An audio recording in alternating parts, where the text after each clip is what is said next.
नमस्ते दोस्तों, मेरा नाम है खुर्शीद और आज हम HDFC एसेट मैनेजमेंट कंपनी के बारे में बात करेंगे, जिसे हम HDFC म्यूचुअल फ़ंड के नाम से भी जानते हैं। मैं किसी म्यूचुअल फ़ंड की बात नहीं कर रहा हूँ। Asset management company mutual funds को मैनेज करती है। हम देखेंगे इसका बिजनेस मॉडल कैसा है, ये काम कैसे करते हैं, और वीडियो के एंड में मैं आपको इसके वैल्यूशंस के बारे में भी बताऊँगा कि ये कंपनी अभी सस्ते प्राइस पर मिल रही है या महंगे प्राइस पर मिल रही है। चलिए हम इस कंपनी के हिस्ट्री से शुरू करते हैं। ये कंपनी इनकॉर्पोरेट हुई थी 1999 में और इन्हें लाइसेंस मिला था साल 2000 में। इस कंपनी के दो प्रोमोटर्स हैं, एक हो जाता है HDFC और दूसरा हो जाता है स्टैंडर्ड लाइफ एबरडीन। अब HDFC के बारे में तो हम सभी जानते हैं। स्टैंडर्ड लाइफ एक इन्वेस्टमेंट कंपनी है। इस कंपनी के चेयरमैन है मिस्टर दीपक पारेख और इसके मैनेजिंग डायरेक्टर है मिस्टर मिलिंद बारवे, जो कि ये कंपनी बनी है तब से ही इसके मैनेजिंग डायरेक्टर है। और मैं आपको इनके CIO यानी कि चीफ इन्वेस्टमेंट ऑफिसर के बारे में बताना चाहता हूँ, जिनका नाम है मिस्टर प्रशांत जैन। दोस्तों, ये वर्ल्ड के दूसरे ऐसे फंड मैनेजर है जो लास्ट 25 ईयर से एक फ़ंड को मैनेज कर रहे हैं और 1995 से लेकर 2020 तक इन्होंने अपने फंड में 21% CAGR के रिटर्न दिए हुए हैं और ये एक वर्ल्ड रिकॉर्ड है। इनका ट्रैक रिकॉर्ड इतना अच्छा है कि ये जो भी कंपनी में इन्वेस्ट करते हैं ये यूजुअली मल्टी बैगर्स ही होते हैं। ये हो गई इनके मैनेजमेंट की बात। चलिए अब हम इसके बिजनेस मॉडल को समझते हैं। Asset management company mutual funds में आए हुए पैसों को मैनेज करती है। मैं आपको एक सिंपल तरीके से समझाता हूँ। मान लीजिए अगर आपको स्टॉक मार्केट या इक्विटी में इन्वेस्टमेंट करना है तो आपको स्टॉक्स और कंपनीज़ के बारे में सब अच्छे से पता होना चाहिए। अब कुछ लोगों को इतना टाइम नहीं होता कि मार्केट को अच्छी तरह से ट्रैक कर पाए और उसके हिसाब से इन्वेस्टमेंट कर पाए। अब इस केस में आप अपने पैसे म्यूचुअल फंड्स में देंगे जो आपके बिहाफ में मार्केट में उन पैसों को इन्वेस्ट करेंगे। ये प्रोफेशनल्स होंगे जिन्हें मार्केट, इकोनॉमी और कंपनीज़ के बारे में सब अच्छे से पता होगा और ये आपके पैसे मैनेज करने के लिए आपसे एक छोटी सी फीस चार्ज करेंगे। HDFC AMC HDFC mutual funds को मैनेज करती है। म्यूचुअल फंड्स में मेनली 3 सेगमेंट्स होते हैं। पहला हो जाता है इक्विटी, जो स्टॉक्स में इन्वेस्टमेंट होता है। दूसरा होता है डेट, जिसमें बॉन्ड्स और डिबेंचर्स होते हैं। और तीसरा होता है लिक्विड, जिसमें कैश मैनेजमेंट होता है। अगर हम इनका सेगमेंट वाइज ब्रेकअप देखें तो इक्विटी स्कीम्स में ये 40% पैसे मैनेज कर रहे हैं, डेट स्कीम्स में ये 33% पैसे मैनेज कर रहे हैं और लिक्विड स्कीम्स में 27% पैसे मैनेज कर रहे हैं। इनकी इक्विटी में टोटल 23 स्कीम्स हैं, डेट में 90 स्कीम्स हैं और लिक्विड में 2 स्कीम्स हैं। इन स्कीम्स को मैनेज करने के लिए ये इन्वेस्टर्स से अराउंड 1% फी चार्ज करते हैं। HDFC AMC के AUM है 3,19,000 करोड़ के। AUM होता है एसेट अंडर मैनेजमेंट, मतलब ये टोटल कितने अमाउंट के इन्वेस्टमेंट्स को मैनेज कर रहे हैं। ये देश के टॉप मोस्ट AMC के अंदर आते हैं और 14% मार्केट शेयर के साथ ये मार्केट लीडर हैं और ये इंडिया की मोस्ट प्रॉफिटेबल AMC भी है। और मैं आपको एक चीज़ और बताना चाहता हूँ कि इनके डिस्ट्रीब्यूशन नेटवर्क बहुत ही अच्छे हैं। मार्च 2020 तक इनके टोटल 70,000 प्लस डिस्ट्रीब्यूशन पार्टनर्स हैं और पूरे देश में 221 इन्वेस्टर सर्विस सेंटर्स हैं। चलिए अब हम इनके फाइनेंशियल्स के बारे में बात करते हैं।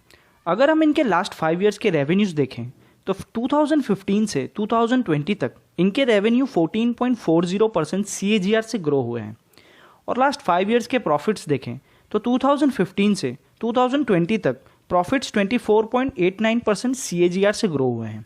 इनके AUM ग्रोथ देखें तो 2015 से 2020 तक 16.21% CAGR से ग्रो हुई है।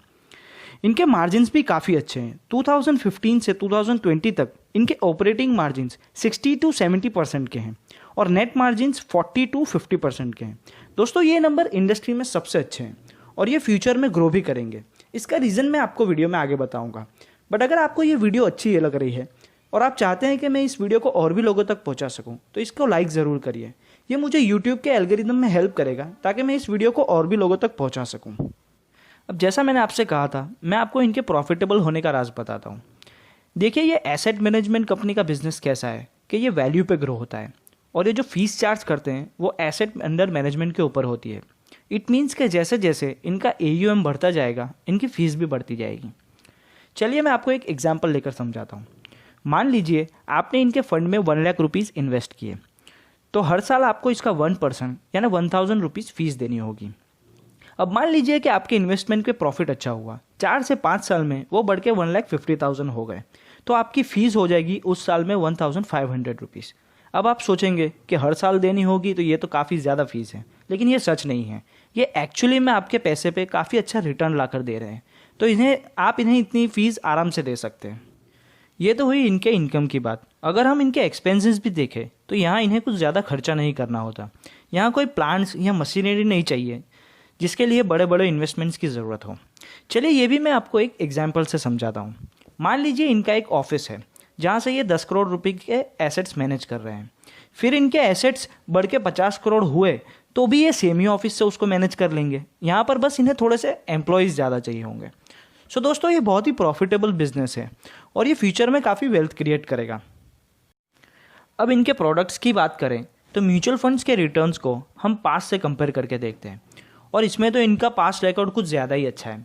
मैं आपको इनके एक फ़ंड के बारे में बताना चाहता हूँ जिसका नाम है HDFC इक्विटी फंड। ये एक मल्टी कैप फंड है और इस फंड को मिस्टर प्रशांत जैन लास्ट 25 ईयर से मैनेज कर रहे हैं। ये फंड 1995 में लॉन्च हुआ था और तब से लेकर अभी तक इसने 20% CAGR का रिटर्न दिया है। अगर किसी ने 1995 में इस फंड में 1 लाख रुपीज़ इन्वेस्ट किए होते तो आज उसकी वैल्यू होती 70 लाख रुपीज़।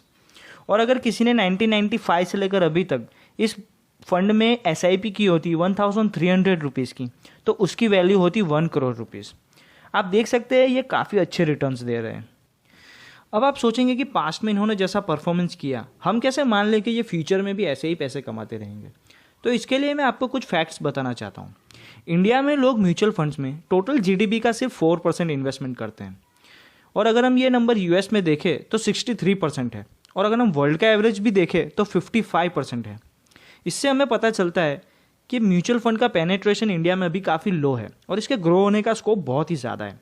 2014 से 2019 तक म्यूचुअल फंड्स के एसेट अंडर मैनेजमेंट 24% CAGR से ग्रो हुआ है और अभी इन्होंने जो कैंपेन चलाया था म्यूचुअल फंड सही है, ये काफ़ी सक्सेसफुल रहा और इनके एसेट अंडर मैनेजमेंट भी काफ़ी बढ़ गए।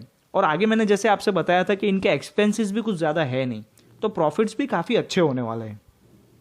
अब जैसा कि मैंने आपसे कहा था कि वीडियो के एंड में मैं इसके वैल्यूएशंस के बारे में भी बात करूंगा। अभी कंपनी 40 के प्राइस टू अर्निंग रेशियो पर ट्रेड हो रही है और हम इसका 5 ईयर का EPS ग्रोथ रेट देखें तो 25% का है।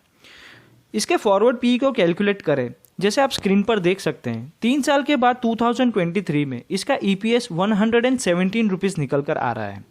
यहाँ मैंने सेफर साइड के लिए 20% EPS ग्रोथ रेट एज्यूम किया है जो कि एक्चुअल में 25% है। तो जैसे हम स्क्रीन पर देख सकते हैं इसका 2023 का फॉरवर्ड PE 20 का आ रहा है, तो इस प्राइस पे मुझे वैल्यू काफ़ी अच्छी लग रही है। वैसे वॉरेन बफेट ने कहा है कि किसी भी स्टॉक को हमें उसके इंट्रिंसिक वैल्यू यानी कि फेयर वैल्यू के आसपास ही लेना चाहिए। अगर आप भी HDFC AMC की इंट्रिंसिक वैल्यू जानना चाहते हैं तो वीडियो पे 100 लाइक्स पहुंचा दीजिए, मैं आपको इसकी फेयर प्राइस बता दूंगा, उसके आसपास आप उसको खरीद सकते हैं। आई होप आपको ये वीडियो काफ़ी इन्फॉर्मेटिव लगा होगा और नेक्स्ट आपको कौन सी कंपनी पे एनालिसिस चाहिए आप मुझे कमेंट्स में लिखकर बता सकते हैं। मैं आपके लिए ऐसे और भी वीडियोज़ लेकर आऊँगा। तो आप मेरी चैनल को सब्सक्राइब कर दीजिए, नोटिफिकेशंस को ऑन कर दीजिए और वीडियो को अपने फ्रेंड्स और रिलेटिव्स के साथ शेयर कीजिए जिससे वो भी कोई इन्वेस्टमेंट डिसीजन लेने से पहले कंपनी को अच्छे से समझे और सही डिसीजन ले। नेक्स्ट वीक एक और कंपनी के साथ मिलते हैं। Till then stay safe and good bye.